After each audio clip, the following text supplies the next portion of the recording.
అసలిప్పట్లో ఇలాంటి ప్రస్తావన తీసుకురాకపోవడం మరీ ఉత్తమం సావిత్రమ్మ గారు. అదేం కుదరదండి. సూర్యకి నా కూతురు సామాన్యకి వెంటనే పెళ్లి జరిగిపోవాలి, అంతే. సావిత్రమ్మ గారు, మీరేంటి చెప్పరు? ఆయన ఇప్పట్లో పెళ్లి వద్దంటుంటే కాదు చేసి తీరాలి అని మీరు ఒక్క మాట కూడా మాట్లాడరేంటి? రాజీ, నువ్వెళ్ళి స్వామీజీకి మజ్జిగ తీసుకురా. అలాగే అత్తా. అసలు నేనేం మాట్లాడుతున్నా మీరేం పట్టించుకోరేంటి? ఏంటండి ఆ తొందర? ఒక పక్కన స్వామీజీ గారు చెప్తున్నారు, మా అమ్మ ఆలోచించుకోవాలి కదా. ఇందులో గోలేముంది? గోలకాకి ఇంకేంటి రత్నమాల గారు?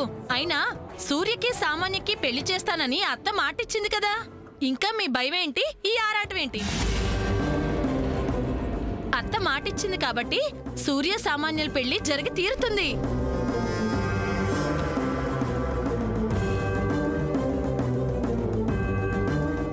ఈ స్వామీజీతో డబ్బులిచ్చి అబద్ధం చెప్పిద్దాం అనుకున్నాను, కానీ వర్కౌట్ అవ్వలేదు.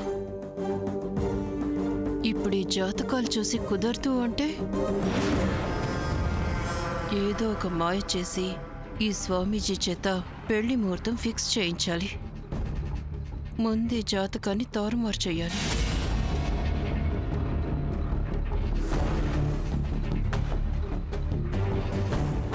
ఆ మజ్జిగ గ్లాస్ ఇలా ఇవ్వండి, స్వామీజీ గారికి నేనిస్తాను. అలా అనుకుంటే అదిగో ఆ పని వాళ్ళు కూడా ఇవ్వచ్చు. అంటే ఏంటి, నేను ఆ పని వాళ్ళు ఒకటేనా? అబ్బే, అలా ఎందుకంటాను? స్వామీజీ గారికి ఎవరు పడితే వాళ్ళు ఇస్తే స్వీకరించరు. మేమంటే ఈ ఇంట్లో మనుషులం కాబట్టి వారు స్వీకరిస్తారు. ఏం చెల్లి?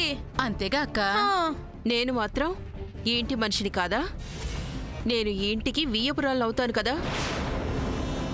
అలాంటప్పుడు నేను ఈ ఇంటి మనిషినే కాబట్టి ఆ మజ్జిగ స్వామీజీ గారికి ఇవ్వడంలో ఏ తప్పు లేదు.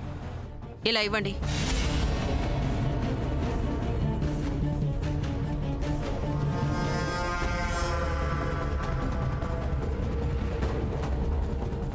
స్వామీజీ, మజ్జిగ తీసుకోండి.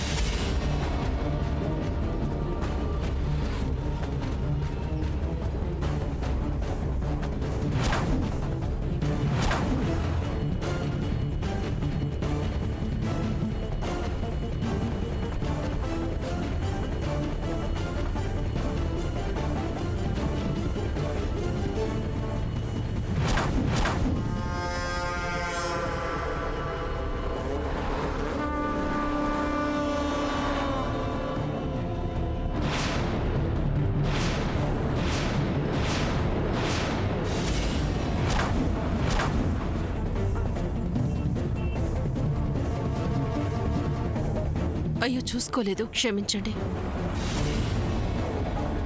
ఎంతసేపు మీరు పదే పదే ఇలా చూడబట్టే ఇలా జరిగింది. నోరు మూస్తారా? తప్పు మీ దగ్గర పెట్టుకుని ఆయన అంటారేంటి?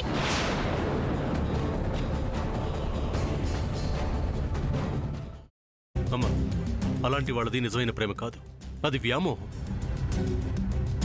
ఎగ్జాక్ట్లీ చిన్నత్త, నిజంగా ప్రేమించుకున్న వాళ్ళు అలా చేయరు. ఎంత మనసు విరిగిపోతే కన్న కూతుర్ని పట్టుకొని మా దృష్టిలో చచ్చిపోయా ఉంటుందా తల్లి? అది సరే అమ్మా, తన కూతురుతో తన మాట అనేటప్పుడు ఆమె మాటల్లో వ్యథ, కళ్ళల్లో బాధ గమనించావమ్మా? పెద్దబాబుకు బర్త్డే విషెస్ చెప్పు కూడా వెళ్ళాం కదా. ఊరికే ఎలా కాలిపోతుంది?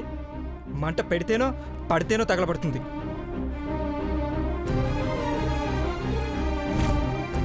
కరెక్ట్ చిన్నబాబు, నీకొచ్చినట్టే నాకు డౌట్ వచ్చింది. పార్వతే షర్టును తగలబెట్టిందనుకుంటా.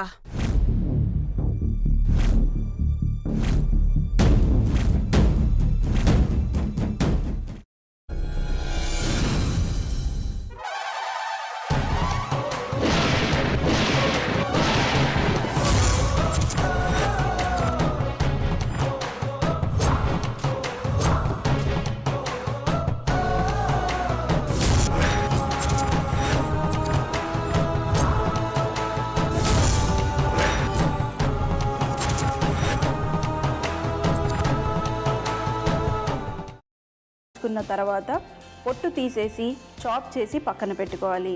ఒక ప్యాన్లో కొద్దిగా నూనె వేడి చేసి అందులో ఆవాలు, మినప్పప్పు, శనగపప్పు, కరివేపాకు, సన్నగా తరిగి పెట్టుకున్న ఉల్లిపాయలు వేసుకుని 1 నిమిషం పాటు వేయించుకోవాలి. ఆ తర్వాత కాల్చి కట్ చేసి పెట్టుకున్న వంకాయని కూడా అందులో వేసుకుని బాగా మిక్స్ చేసి బౌల్లోకి ట్రాన్స్ఫర్ చేసుకుని అందులో తగినంత చిక్కటి పెరుగు లేదా పల్చటి పెరుగు వేసుకుని మిక్స్ చేసి అన్నంతో కానివ్వండి, చపాతీతో కానివ్వండి సర్వ్ చేసినా చాలా బాగుంటుంది.